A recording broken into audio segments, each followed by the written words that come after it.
Hello everyone, ভিডিওটি দেখুন। ভিডিওতে দেখুন ফুচকাওয়ালাকে কিভাবে চাঁদাবাজির জন্য কিভাবে নির্যাতন করতেছে। দেখেন,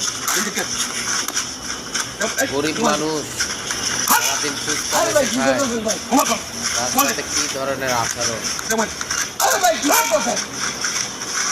সাধারণ মানুষের সাথে এমন কেন আচরণ করা? আমরা কোন দেশে বাস করি? মানবতা বলতেই ভাই তো ওইটা সামনে ব্যবহার ভাই আপনি হুস্কা খাইছেন কে দেন না ইওর আপনি লাঞ্ছন করতেছেন ভাই তো ওইটা সামনে ভিডিওটি দেখুন ভাই, সবাই শেয়ার করুন, বেশি লাইক করুন, কমেন্ট করুন এবং শেয়ার করুন। সবাই ভাই এরকম কথা বলেন না, আমি গরিব মানুষ ভাই। ভাই আমার মোবাইল দিয়ে দেন,